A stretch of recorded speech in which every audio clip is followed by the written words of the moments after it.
El pez es mudo en el agua. La bestia, ruidosa en la tierra. El pájaro, cantor en el aire. Pero el hombre tiene en sí la música del aire, el alboroto de la tierra y el silencio del mar.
Sí, efectivamente, vamos en un tren, pero este es el famoso Palacio sobre Ruedas, un tren especialmente acondicionado que durante 8 días recorre los principales puntos del estado de Rajasthan en el noroeste de la India.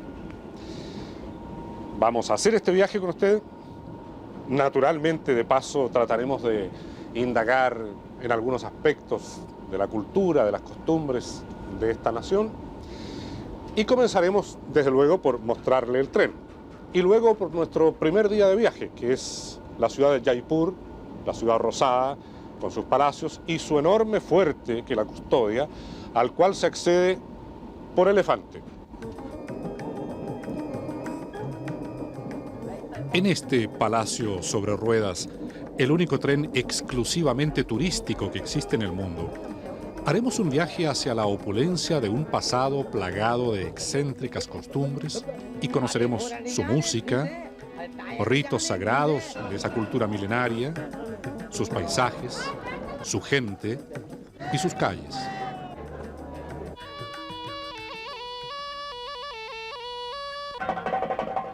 Comeremos en palacios que han sido transformados en hoteles y hablaremos con extraños personajes que buscan la iluminación espiritual. Todo esto en un tren que era usado por los marajás del estado de Rajasthan y que ha sido reacondicionado manteniendo sus elementos originales. Son 14 vagones y una gran cantidad de sirvientes para un viaje que hace sentir al turista como si retrocediera a la época de los grandes imperios y fábulas de siglos atrás. Tratamos a nuestros visitantes como a un dios. ¿Por qué eso? Porque está en nuestra cultura. Cuando un visitante llega a tu casa, él es tu Dios y deberás atenderlo como tal. Antiguamente, en nuestros hogares, a un huésped primero le lavábamos los pies, después las manos y luego le servíamos. Durante una semana, se recorren cerca de 1.500 kilómetros por una tierra de leyendas y batallas, de reyes con 50 esposas y tronos que eran arrebatados por hijos o hermanos codiciosos. La primera parada fue la actual capital del estado de Rajasthan, Jaipur, una de las ciudades más visitadas de la India. Fue nuestro primer contacto con la cultura y costumbres de este país gigantesco que atrapa al visitante y lo arrastra a un mundo de emociones confusas.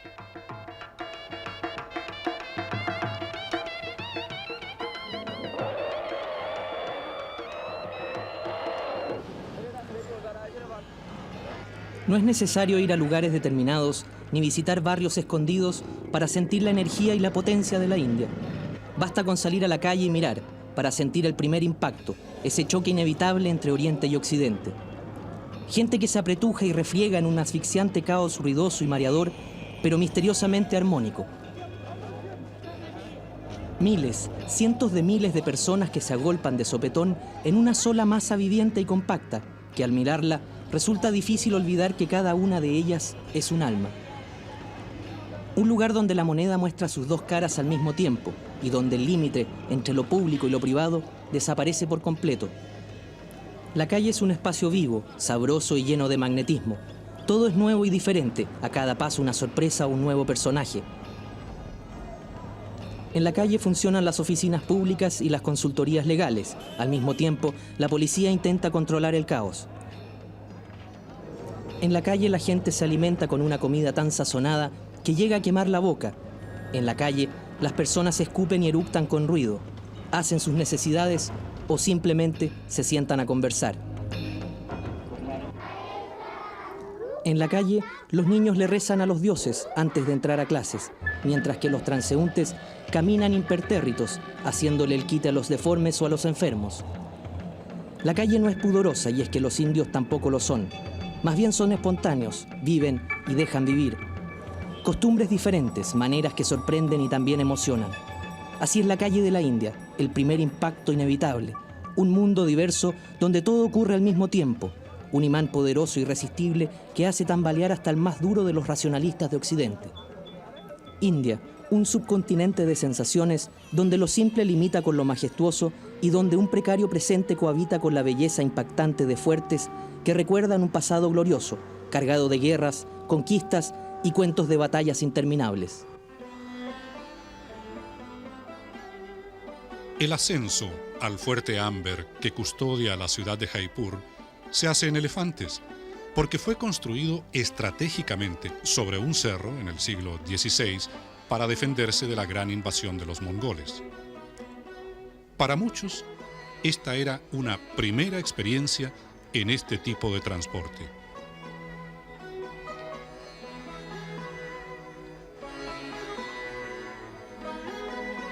A paso lento fuimos escalando la ruta al fuerte, muestra de una época ostentosa de grandes aventuras, orgullo y sacrificio.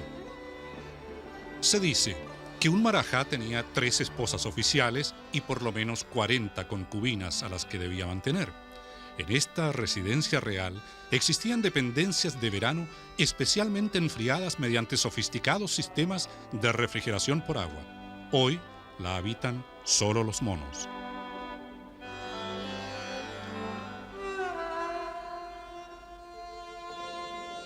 Desde lo alto de la fortaleza se aprecia el lago artificial y los jardines que el marajá mandó a construir no solo por necesidades de defensa, sino también por un profundo sentido estético.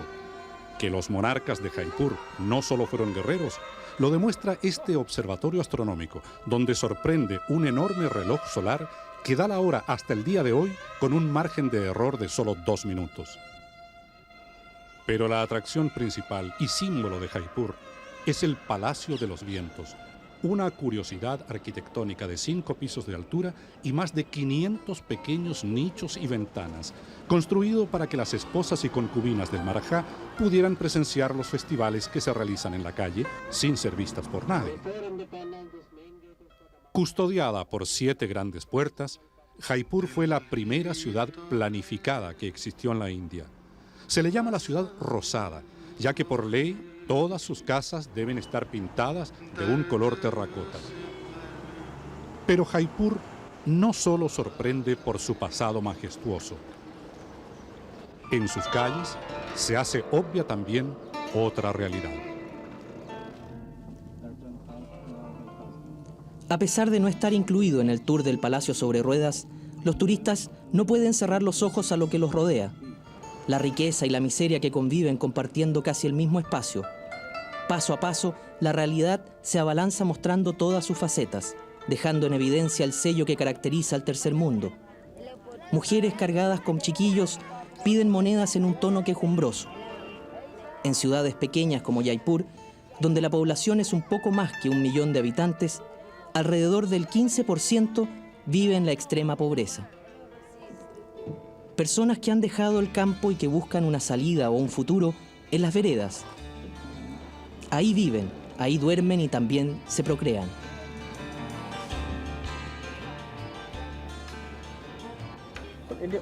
La India siempre ha sido un país de contrastes. La India es un país de inmensa riqueza y al mismo tiempo mucha pobreza. Este tren le ofrece a uno un viaje hacia el lujoso pasado de la India. Y yo me imagino que se tendría que hacer otro tipo de viaje o caminar por la calle uno mismo para poder estar cara a cara con la pobreza o saber cómo vive el hombre común en la India.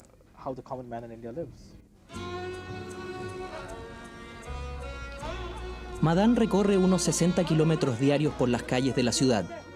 Él es uno de los millones de choferes de rickshaw que pululan por las avenidas tratando de conseguir pasajeros en búsqueda de unas cuantas monedas de propina que le sirvan para alimentar a su familia. Su mujer trabaja como empleada doméstica en 5 casas diferentes de 9 a 2 de la tarde, lavando losas y limpiando pisos.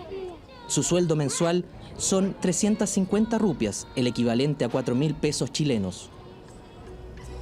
En las grandes ciudades, más del 30% de sus habitantes viven en condiciones de extrema pobreza. Verdaderas ciudadelas de la miseria, donde la precariedad y la fragilidad caminan de la mano. Pero esta pobreza no es igual a la que todos conocemos, por lo menos no en sus raíces. Y es que en India el ser pobre, rico o de clase media no solo se regula por la implacable ley de la oferta y la demanda. Allá, además, existe un orden social milenario que ha dividido a las personas en castas, de acuerdo con la comunidad de donde provienen y con el trabajo que desempeñaban sus antepasados. La casta es como un sello que agrupa a las personas en categorías muy difíciles de percibir a simple vista, pero que está ahí, a pesar de los innumerables esfuerzos por hacerlo desaparecer. Existen infinidad de nombres de castas, así como definiciones de este sistema en las distintas regiones de la India. Sin embargo, la explicación más simplista lo define como un orden jerárquico que dividió a la sociedad en 4 grupos. Los brahmanes, poseedores del conocimiento y los secretos de las ceremonias religiosas. Los kshatriyas, o gobernantes, que dictaban las leyes, y los vaishyas, que eran mercaderes y agricultores. Estas 3 castas eran consideradas superiores. El 4.º grupo eran los shudras, cuyo rol era servir a las 3 castas más altas. Ellos a lo largo de toda su vida y todas sus generaciones permanecieron en su condición de trabajadores manuales, haciendo todo tipo de trabajos para ti, limpiando el piso, haciendo los trámites pequeños. Ellos no están autorizados a participar en las ceremonias de meditación. Sus comidas deben ser preparadas en lugares distintos. No pueden beber agua de la misma fuente porque son impuros. Madan es uno de ellos, de esos millones de indios que intentan sobrevivir, llevando a cuestas una herencia y un estigma que pertenece a las mismas raíces de su cultura. Es por eso que se vino hace 18 años a la capital, dejando atrás su pueblo natal, donde según la tradición, los de su casta no podían acercarse a más de 6 metros de las personas de las castas superiores. A pesar de que el concepto de intocabilidad fue abolido por ley, la casta y los orígenes de la gente siguen siendo una realidad solapada, que corre por las venas de los hindúes como si se tratara de una verdad universal con la cual hay que vivir.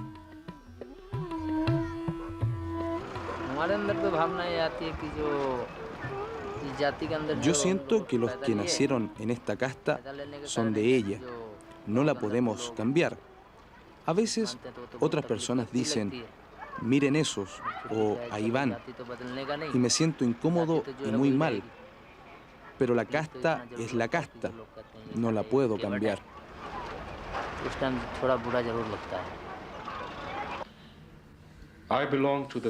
Yo pertenezco a la comunidad Vaishya, que significa la casta de los comerciantes. El primer recuerdo que tengo de alguien preguntándome por mi casta fue cuando estaba en la escuela, en 8º grado. Había un profesor que me preguntó, ¿cuál es tu nombre? Y después de saber mi apellido dijo, tú eres un Vaishya, un mercader. Luego toda la clase comenzó a reír, porque tan solo unos días antes recuerdo que habíamos estado leyendo unas lecciones de sánscrito que contaba una pequeña historia sobre un comerciante muy mísero. Eso me hizo sentir muy mal, muy enfermo para ser exacto, el por qué la gente tenía que reírse de mi pertenencia a una determinada comunidad, cosa por la cual yo no había tenido que preocuparme hasta ese momento de mi vida. El sistema de castas es conocido como orden brahmánico, porque los brahmanes, que según la tradición eran los poseedores del conocimiento y los secretos de las sagradas escrituras, lograron imponer esta reglamentación jerárquica donde ellos han estado siempre a la cabeza. Pravin Singh pertenece a la casta de los brahmanes y está orgulloso de sus orígenes. La fuerza de este orden social jerárquico es tan poderosa que incluso un hombre como Pravin, que se declara marxista, cree que no debería erradicarse por completo. Yo estoy a favor de la igualdad. Si el sistema de castas impide el desarrollo de la igualdad, entonces estoy en contra. Pero el eslogan de abolir el sistema de castas no ha funcionado aquí. ¿Por qué? ¿Por qué eso? Porque hemos sido incapaces de crear un sistema capaz de reemplazar el sistema de castas. Si usted es un cineasta o es alguien interesado en el arte, por esto su hijo, su familia, sus hijos tendrán que hacer solo eso mismo, nada más. Es una suerte de limitación a la individualidad y a la libertad de una persona o de un grupo. Básicamente lo que se está haciendo es ponerles cadenas. A pesar de que el sistema de castas es un fenómeno más bien rural que urbano, ya sea por sus ropas, la ocupación o el color de la piel, la discriminación es un hecho. En los últimos 50 años en la sociedad india han surgido una serie de grupos religiosos como los Sikhs y movimientos tales como el budismo y el jainismo que han intentado infructuosamente derrotar al sistema de castas. En las universidades o en los cargos públicos se les bonifica el puntaje de admisión a los postulantes que provienen de las castas más bajas. No obstante, la realidad y sus increíbles contrastes permanece inamovible, como si el tiempo no hubiera pasado. La ley del karma y la reencarnación lleva a un Shudra, la casta más baja, a resignarse y a pensar que por las acciones cometidas en sus vidas anteriores, él está condenado a soportar su situación. Los matrimonios arreglados al interior de una comunidad siguen siendo un ejemplo vivo de este sistema. La hija de Madan pronto cumplirá los 16 y estará lista para entrar al mercado nupcial. Yo la voy a casar a mi elección. La voy a casar dentro de mi misma casta, en mi pueblo. A mí no me gustaría darla a otra casta, porque siempre ha sido así, por tradición.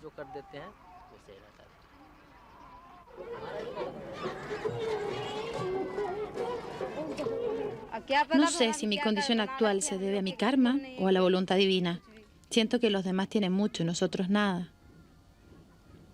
Cuando trabajamos, ganamos nuestro sustento. Cuando no, no hay nada.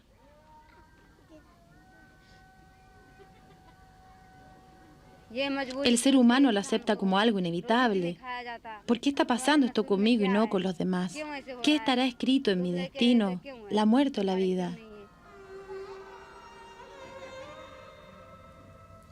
Pasarán muchos siglos para que el sistema social de la India se modifique. Los descendientes de Madan, al igual que él, su padre, su abuelo y todos sus ancestros, seguramente seguirán viviendo dentro de un mundo discriminado y profundamente compartimentado.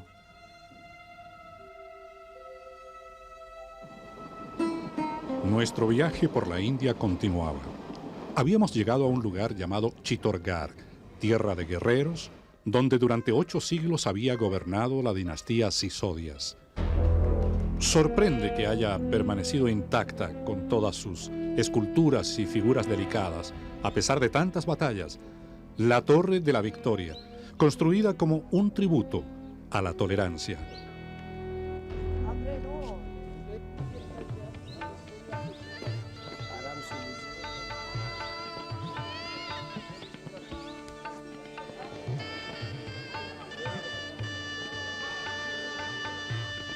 Pero la gran atracción de Udaipur es el famoso Palacio del Lago, construido en medio del lago Pijola en el siglo XVII.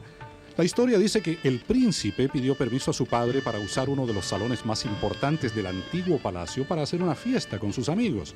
El rey, su padre, se lo negó rotundamente, diciéndole que se construyera su propio lugar para fiestecitas. El príncipe aceptó el reto y mandó a construir, sobre una isla del lago, este fantástico palacio con pisos de mármol y muros de granito, que hoy es un lujoso hotel.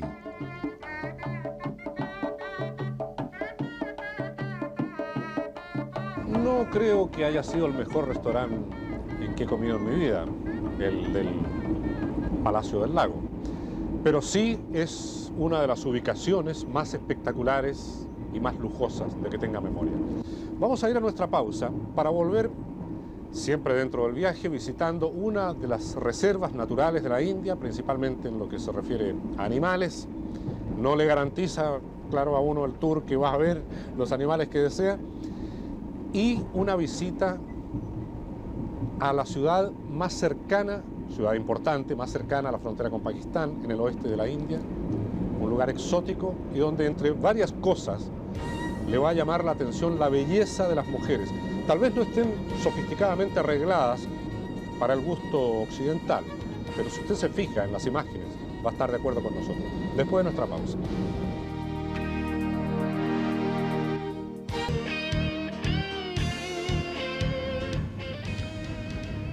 Bueno, vayamos a lo prometido. Primero, una visita a una de las reservas naturales, principalmente en lo que se refiere a animales que tiene la India. Se nos prometió tal vez la presencia de un tigre. Yeah. The chicken breast and rice. Thank you. Y posteriormente, una de las ciudades más exóticas que nos haya tocado conocer, Jaisalmer. Es la última ciudad importante en la India antes de la frontera con Pakistán. Antiguamente la entrada al parque Ranthambore se hacía sobre elefantes y era uno de los puntos de caza preferidos de los Maharajas de Jaipur. En Rajasthan se consideraba especialmente exitoso entre los príncipes indios agasajar al británico con una suculenta jornada de caza en estos territorios. Era considerado normal cazar 4.000 perdices en una mañana y con ayuda de sus invitados, los Maharajas mataron más de 39.000 tigres en solo 2 décadas. El hábito era cazar uno por lo menos antes del desayuno. Hoy, sin embargo, estos terrenos se han transformado en tranquilos santuarios de la naturaleza. Aquí se inició en 1973 un proyecto para salvar a los últimos 14 tigres que quedaban. Hoy son más de 40 los que suelen hacer apariciones frente a los turistas. Nosotros no fuimos afortunados. El tan anunciado tigre no asomó. Sin embargo, no es tan solo en la naturaleza o en sus monumentos en que está la sorpresa y atracción de la India. Su gente suele resultar deslumbrante.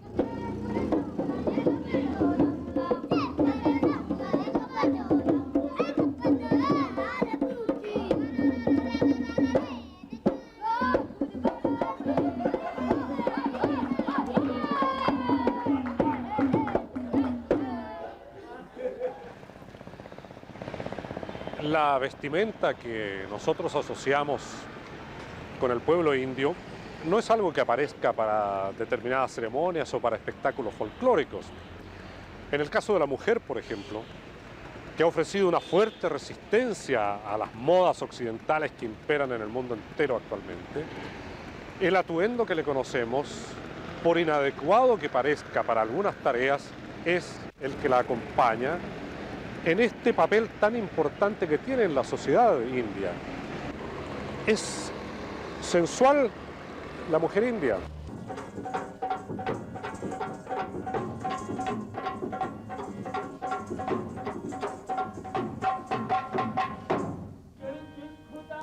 Quizás sea su mirada, su forma de andar o ese velo transparente que las cubre.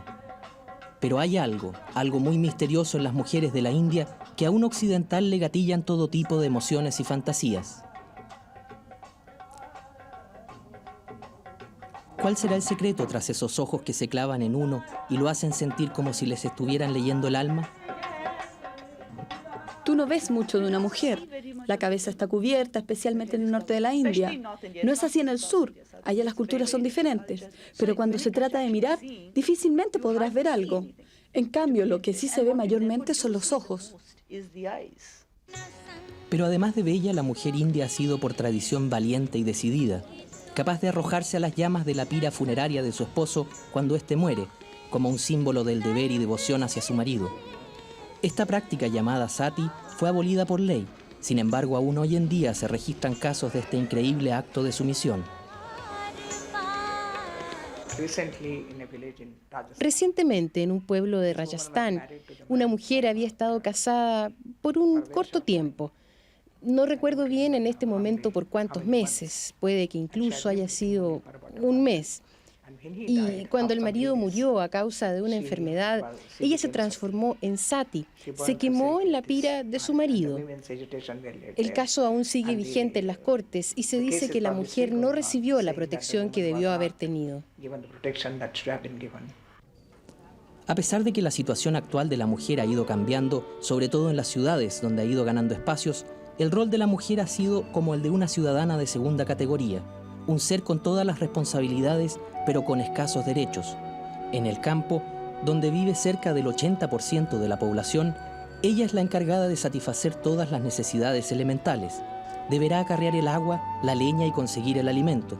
Tendrá que trabajar tan duro más que un hombre, pero al momento de comer, será el marido y los hijos varones quienes lo harán primero. La preferencia por un hijo varón antes que una niña es una tradición tan antigua como la propia India. Sin embargo, misteriosamente la mujer también es venerada como símbolo de vida. Así y todo, son las mujeres las que hacen el trabajo duro en una construcción, pero todo esto con una gracia y una elegancia como si en realidad se tratara de modelos que han cambiado la pasarela por un tablón y los sombreros elegantes por fuentes cargadas de piedras. A pesar de los embates, Occidente no ha sido capaz de penetrar aún en la filosofía y las costumbres de India. La mayoría de las mujeres jóvenes seguirán andando con un chaperón.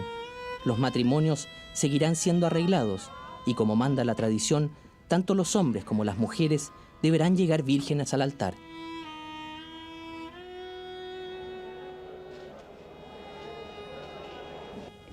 La mujer india, antes de entrar en una relación, lo hará con la perspectiva del matrimonio.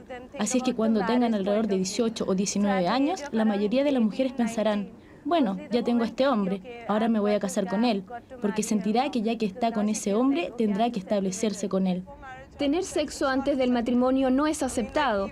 Incluso ahora, si la sociedad se entera que una mujer ha tenido sexo antes de casarse, es considerado como un tabú o algo parecido. Eso aún está ahí presente. Aun cuando la virginidad es considerada un tesoro muy preciado, la mujer india no descuidará jamás la apariencia. Ellas suelen llevar consigo una gran cantidad de adornos, que no solo cumplen con el objetivo de hacerlas ver más bellas. Es muy común que para su matrimonio, los padres y los suegros les regalen joyas. La razón de ello es que esa es la única propiedad a la que pueden aspirar. Especialmente en las zonas rurales, ellas las llevarán siempre consigo, ya que su cuerpo es el único lugar seguro, una suerte de banco que en caso de emergencia, viudez o separación, les ayudará a seguir viviendo. Durante su vida, la identidad de la mujer se define por la relación con otros.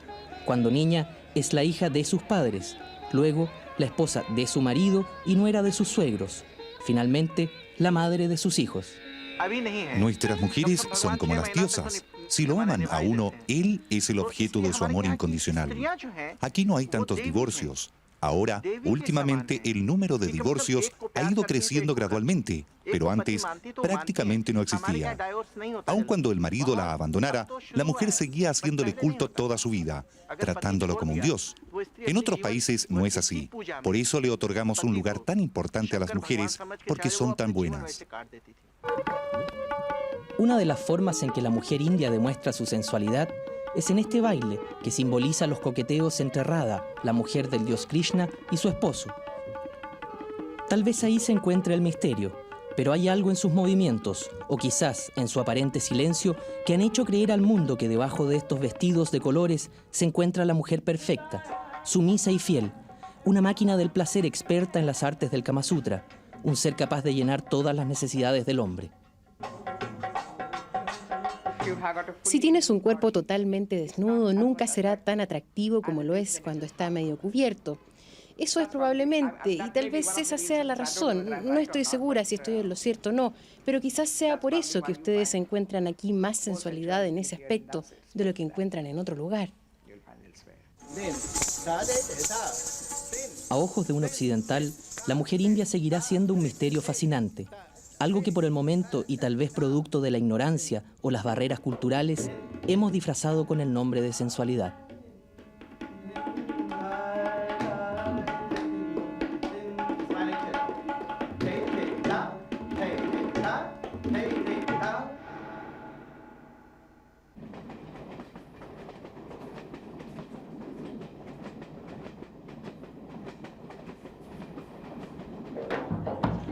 El extremo, podríamos decir, en el viaje del Palacio sobre Ruedas es aquí en Jaisalmer o Jaisalmer, a través del desierto de Thar, en la parte oeste de la India, una ciudad en el medio del desierto y que durante años se alimentó de agua de este lago artificial que mediante un sofisticado sistema de cañerías alimentaba la ciudad y que nos sorprende con una arquitectura como esta. A diferencia de la mayoría de los fuertes de Rajasthan, la fortaleza de Jaisalmer no está abandonada. Aún viven en su interior más de 500 personas. Jaisalmer fue uno de los grandes centros de comercio de la antigua ruta de la seda que unía Asia Central y el norte de la India. Largas filas de camellos transportaban oro, plata, seda y especias, algodón, madera de sándalo, marfil, opio, mujeres y esclavos. En las estrechas calles del fuerte, pareciera que el tiempo se ha detenido. Permanecen intactos los antiguos mercados y una gran cantidad de bellas mujeres ofrecen pulseras, collares, anillos, acosando al turista o viceversa. Por ahí se entonan melodías de Occidente. ¿Cómo habrán llegado a sus oídos?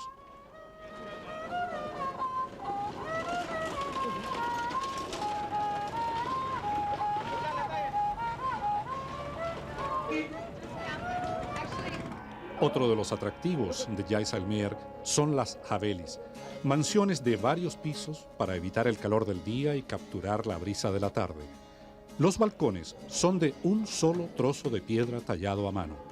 Y la fachada de esta haveli del siglo XIX demoró 50 años en ser construida y aún hoy es habitada por sus dueños.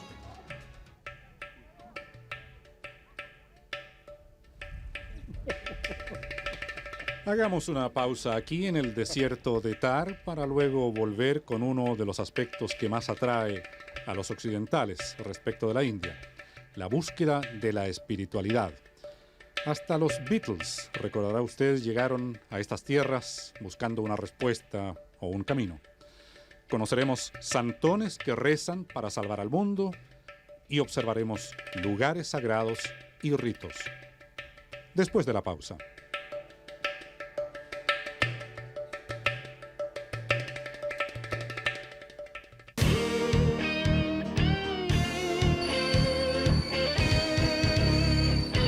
Aquí en Jodhpur, llamada la ciudad del sol, porque esta zona, según algunos cálculos, es la que tiene mayor cantidad de días con luz solar en el año del mundo entero. Por eso es la zona en sí, pero esta es la ciudad del sol, que cuenta con esa fortaleza construida en 1459 por un marajá. Se levanta 120 metros sobre el nivel del suelo. Y es lo que vamos a conocer. El fuerte Mehrangarh jamás fue conquistado. Cuenta la leyenda que, terminada su construcción, y siguiendo una escalofriante tradición, el marajá mandó enterrar vivo al arquitecto para que los secretos de la defensa de esta fortificación murieran con él. La robusta fachada de este fuerte contrasta con el delicado diseño de sus habitaciones interiores. En ellas vivieron reyes que gobernaron estas tierras por más de 1400 años.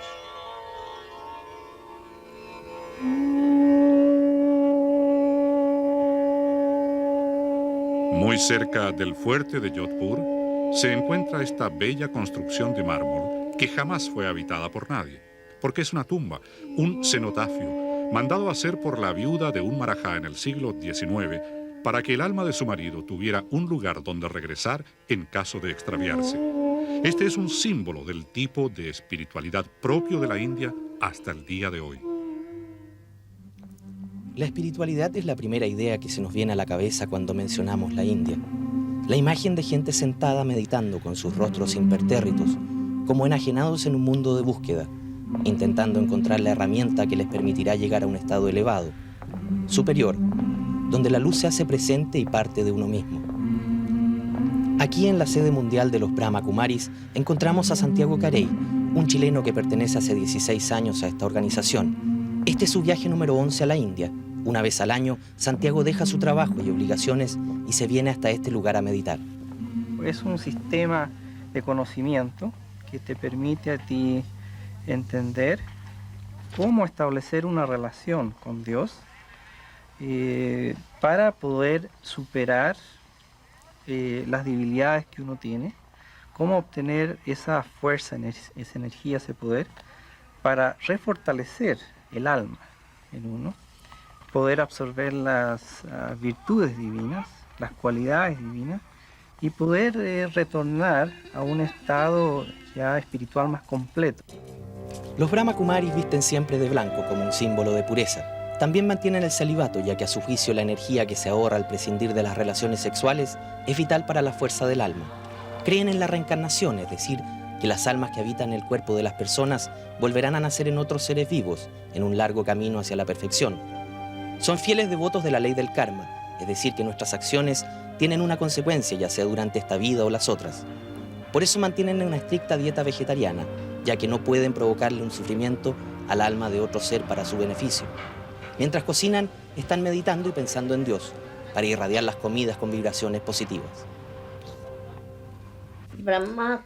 El propósito de Brahma Kumaris es entregar el mensaje de que somos hijos de un solo Padre Supremo. Y por ello, somos todos una sola familia en el mundo. Ahora es el tiempo de agregar los valores a la vida.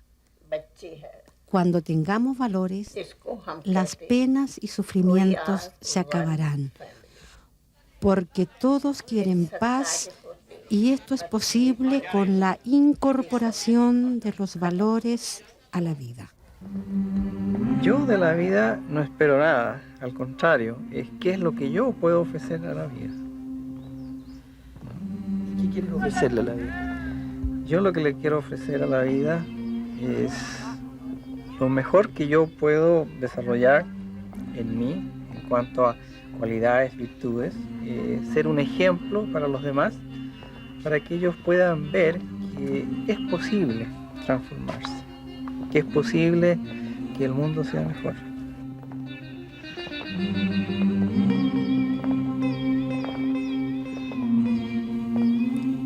Los Brahma Kumaris continuarán meditando para lograr encontrar las respuestas a su búsqueda y así llegar al estado espiritual que tanto desean alcanzar. Mientras tanto, a cientos de kilómetros de Mount Abu, en la ciudad sagrada de Varanasi o Benares, miles de hindúes esperan ansiosos al sol naciente para tomar el baño que los purificará en su camino hacia el Nirvana, el lugar donde habitan las almas puras. En un ritual que se realiza todas las mañanas en uno de los 5 ríos sagrados que existen en India, el Ganges, miles de peregrinos se agolpan en una de sus orillas porque la otra es considerada impura para sumergirse en sus aguas. Según la tradición, un hindú no podrá morir sin antes haberse purificado al menos una vez en su vida en este río. El Ganges tiene 1108 nombres diferentes en sánscrito, llamado el puro, el eterno, la luz de las tinieblas, destructor de la pobreza y de las preocupaciones.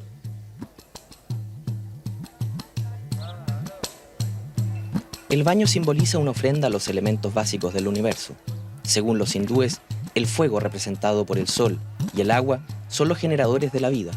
Por eso, con el cuerpo sumergido en el río y su mirada en dirección al sol, los hindúes dan gracias a los dioses. El baño limpia todas las culpas y al recitar sus atributos se reparan todos los pecados cometidos en esta vida y en las precedentes. A pesar de estar contaminado con basuras y cadáveres en descomposición, sus aguas no transmiten el cólera y posee incluso notables cualidades curativas. El Ganges es el río más importante de la India. Los dioses le han otorgado un gran significado. Es el río más resplandeciente de la India. Es el mejor río del país. Su agua es tan pura que incluso si uno la conserva durante 100 años, no tendrá bichos ni enfermedades.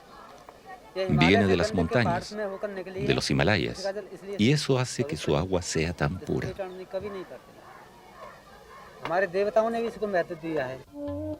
Entre la maraña de rezos y oraciones de la ciudad sagrada surgen unos extraños personajes llamados sadhus. A primera vista, uno los confundiría con simples mendigos o pordioseros. Sin embargo, ellos son considerados los hombres santos de la India.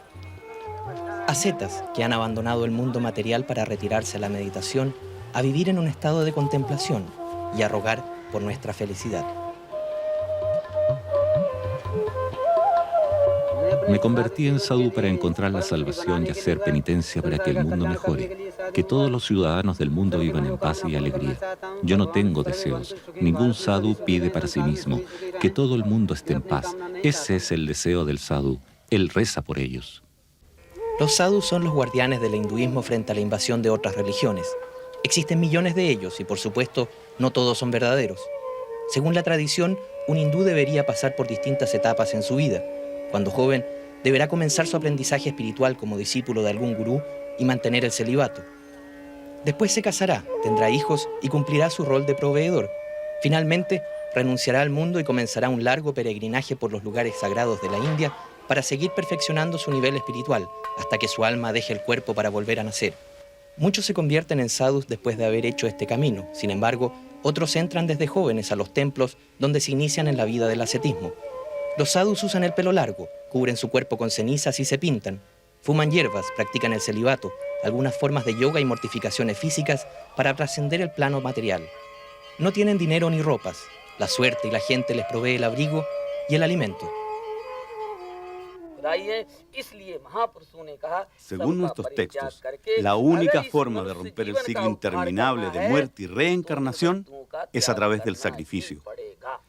El que hace sacrificios lo obtiene todo. Por eso, solamente a través del sacrificio se puede acercar a Dios y recibir su bendición, y así liberar el alma. Para lograr la salvación de la humanidad, es necesario renunciar a las cosas del mundo. Caminando por las calles de Varanasi encontramos a Egon, un alemán que luego de enviudarse vino a la India de vacaciones. Llegó acá por unos meses y ya lleva casi 2 años. Pasa el día sentado a los pies de un árbol sagrado mirando a la gente y conversando con los parroquianos, que lo han tildado como el sadhu de Occidente.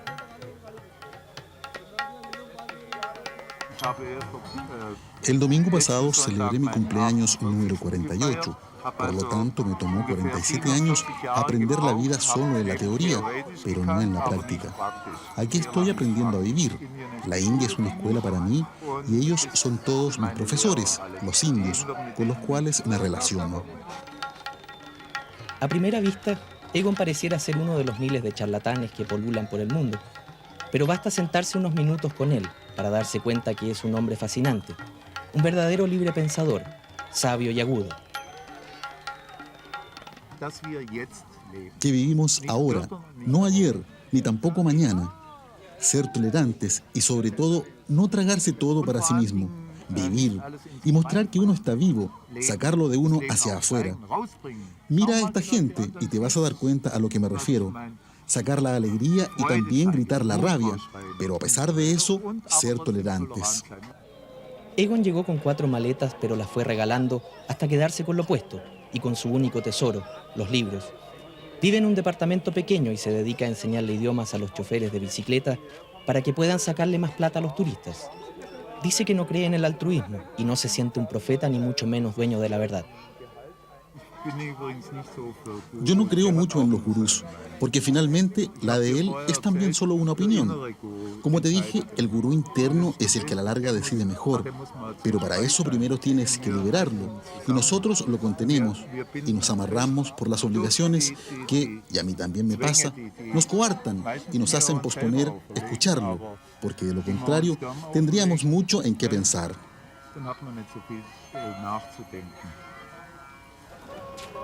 No es raro que por las calles de Varanasi pasen los muertos cargados en hombros. Los traen de todas partes de la India, en tren, auto o a pie, para ser quemados y que sus cenizas sean arrojadas al Ganges.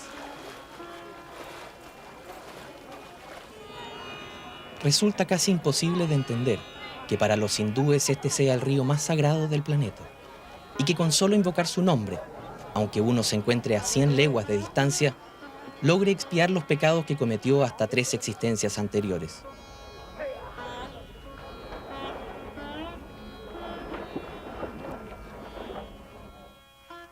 Cuesta asimilar que las mujeres, que caminan tapadas hasta la cabeza por las calles, aquí se desnuden en una suerte de éxtasis de fe y se saquen casi toda la ropa como si estuvieran solas o nadie las fuera a mirar. Varanasi debe ser el choque más contundente que un occidental puede tener con una cultura como la hindú. Al comienzo todo choca, cada gesto o actitud de ellos se toma como un peligro. Pero poco a poco, lentamente, uno se va entregando a estas costumbres, a esa forma tan distinta de vivir y entender la vida. Los prejuicios y los miedos, que aprendimos tan bien en casa y que nos impiden sacar lo que verdaderamente somos, se van diluyendo. Las corazas emocionales y el pudor se descascaran, dejando ahí en el suelo al niño, al alma entregada, liberada de sus prejuicios y que aún confía en la humanidad. Quien haya dicho que el que va a la India nunca más volverá a ser la misma persona, tenía toda la razón.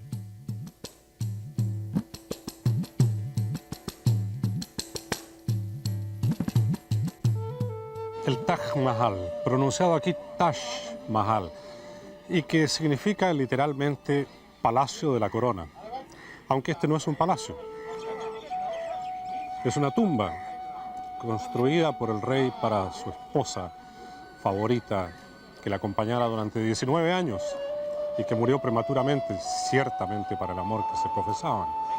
La intención primitiva era construir otro palacio o tumba igual, pero en piedra negra al lado. Sin embargo, ahora ambos reposan juntos allí. No está permitido filmar ni grabar con cámaras profesionales adentro, de manera que tendremos que contentarnos con esta imagen de la maravilla del mundo con que vamos a cerrar esta gira por el Rajasthan, un estado del noroeste de la India, que hemos visitado en ese tren durante 8 días, en sus monumentos, antiguas fortalezas, palacios transformados en restaurantes y todos esos paseos que usted vio en camello o en elefante. Hemos tratado de mostrar algo y esperamos que la imagen hable mucho más que nosotros. Lo que se puede mostrar en un par de semanas de una inmensidad de país como este. Le dejamos con el Taj Mahal.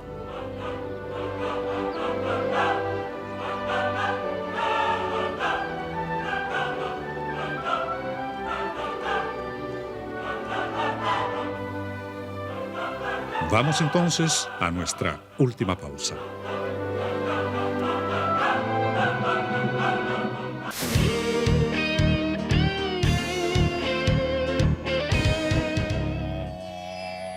Llegar hasta el final, alcanzar el límite de las propias posibilidades, el último viaje.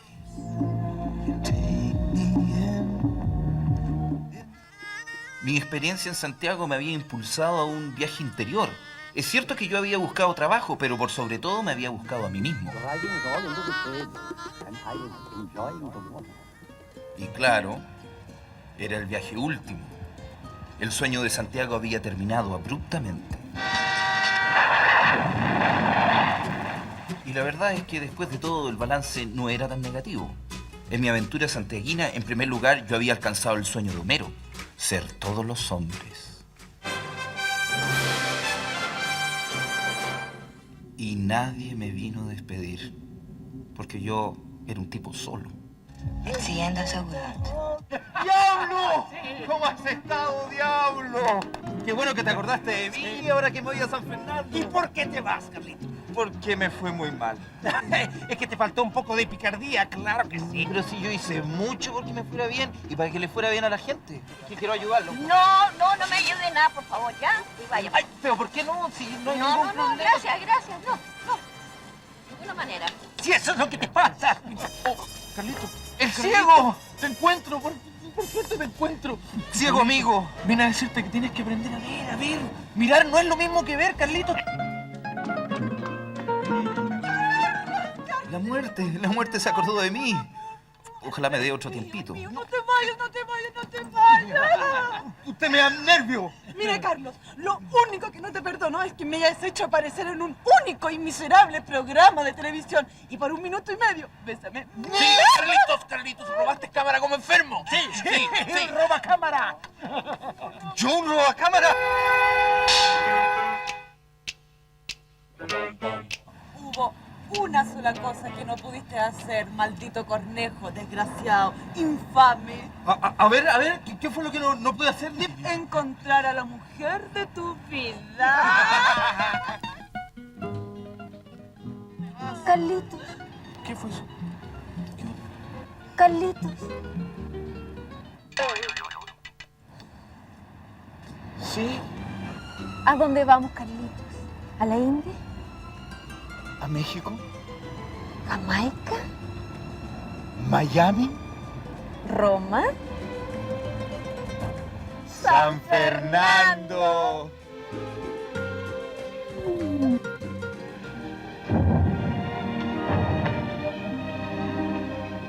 Is that cannon fire?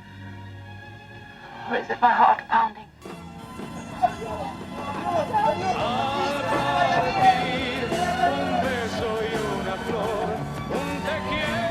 Se va Carlos Cornejo, definitivamente, y nosotros también, por este año, porque estamos cerrando nuestra temporada. Le agradecemos que nos haya acompañado durante ella y le esperamos, claro, para la próxima. Buenas noches.